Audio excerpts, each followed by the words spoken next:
ہماری غلط فہمیاں ہیں، کوئی تو ہو جو ہماری غلط فہمیاں دور کرے۔ خیال بدل جائے تو منظر بدل جاتا ہے۔ بھائی صاحب کا ایک بڑا پیارا فکرہ ہے کہ جس کا جو خیال ہے اس کا وہی حال ہے۔ خیال اچھا ہے تو حال بھی اچھا ہے، اور اللہ کی نعمتوں میں سب سے بڑی نعمت حسن خیال ہے۔ یہ اس دن بھی میں ڈیٹیل میں نہیں جاؤں گا، پیشنٹس ہوتے ہیں، لیکن میں ان سے اجازت لیتا ہوں کہ ان کا یہ جو آپ بیتی ہے وہ میں لوگوں سے شیئر کروں تاکہ لوگوں میں امید بڑھے۔ ایک خاتون میرے پاس آئیں، کچھ ان کے ساتھ بڑی زیادتیاں ہو گئی تھیں اور وہ دل میں نفرت لیے بیٹھی تھیں، اور جس کے لیے نفرت لیے بیٹھی تھی وہ فوت ہو چکا تھا۔ تو جب میرے پاس آئیں انہوں نے گلے شکوے کیے، تو میں نے کہا کہ حضرت واصف علی واصف رحمۃ اللہ علیہ ارشاد فرماتے ہیں کہ اگر اللہ قیامت کے دن تم سے پوچھے کہ پہلے کس کو جنت میں بھیجوں تو تم نے اس کا نام لینا ہے جس کو تم نے جہنم میں بھیجنا۔ ایک مہینے بعد جب لوٹ کے آئیں تو انسان بدل چکا تھا، چہرے پہ رونق، آنکھوں میں نور۔ تو مجھے کہتی ہیں کہ ڈاکٹر وسیم جب میں یہاں سے اٹھ کے گئی، پہلے تو میں گھر کی طرف جا رہی تھی، مجھے آپ کی بات ہضم نہیں ہوئی، لیکن پھر میں نے گاڑی موڑی اور میں قبرستان چلی گئی، اور میں اس کی قبر کے سامنے کھڑے ہو کے میں نے کہا کہ جو تو نے میرے ساتھ کیا معافی کے قابل نہیں ہے، لیکن جا تجھے اللہ کی رضا کے لیے معاف کرتی ہوں۔ اور کہتی ہیں کہ اس رات میں اتنی میٹھی نیند سوئی کہ مجھے دوائی لینے کی ضرورت بھی نہیں پڑی۔ یہ جو نفرت ہے نا، ظرف دکھانا ہے، اور اتنی کوئی بڑی بات ہے ہی نہیں۔ مقصد بندہ ہے تو نتیجہ بھی بندہ ہے، مقصد اللہ ہے تو نتیجہ بھی اللہ ہے۔ تو سب سے پہلے تو ہم نے اپنی توقعات کو مومن کرنا ہے، زندگی مومن ہو ہی جائے گی۔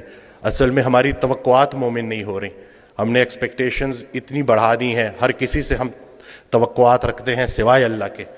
تو اپنا گھر، اپنی تنہائی، اپنی قبر، اسی کے اوپر فوکس کریں۔ ہر انسان سے اس کا اپنا پوچھا جائے گا۔ جس شوہر کو اپنی بیوی میں صرف برائیاں نظر آ رہی ہیں، اصل میں اس کو اپنی تمام برائیاں اپنی بیوی میں نظر آ رہی ہیں۔ اچھے شوہر کو اپنی بیوی اچھی لگے گی، برے شوہر کو اپنی بیوی برے لگے گی۔ اب بتاؤ بیوی اچھی لگتی ہے یا بری لگتی ہے؟ یہ نہیں کہ سارا کا سارا فوکس ادھر کر دیا، جھگڑا ہی نہیں کرنے دیتے، سارے جھگڑے ہی ختم کر دیے الحمدللہ۔ جھگڑا جو ہے نا وہ دو بندوں کا نام ہے، صلح ایک بندے کا نام۔ ابھی ریسنٹلی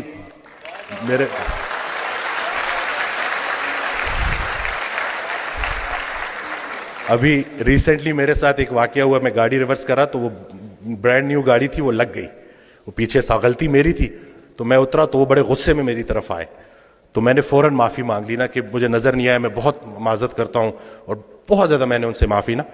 تو ابھی وہ غصہ ان کا ایک دم سے اتر گیا، کہتے ہیں آج کل معافی کون مانگتا ہے؟ تو میں نے کہا جی وہ نقصان چھوڑے، نقصان کو اپنا نمبر دے اور رابطے میں رہیں گے۔ تو میرا بڑا دل تھا میں ان کو بولوں کہ اگر کوئی معافی منگوانے والا پیچھے کھڑا ہو تو بندہ ضرور معافی مانگتا ہے۔ تو یہ کسی کے حوالے سے زندگی گزارنا کتنی آسان ہو جاتی ہے، اگر ہمیں پتہ چل جائے تو ہمارے سارے جھگڑے ختم ہو جائیں۔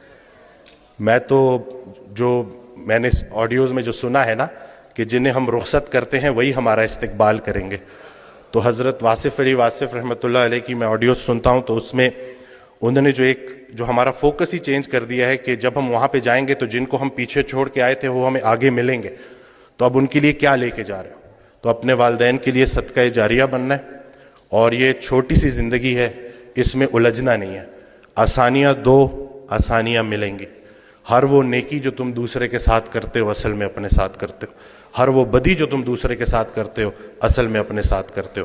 اسلام کوئی بات نہیں ہے جو پڑھ کے سنانی ہے، اسلام ایک کام ہے جو کر کے دکھانا ہے۔ تو اللہ پاک ہمیں استقامت دے کہ یہ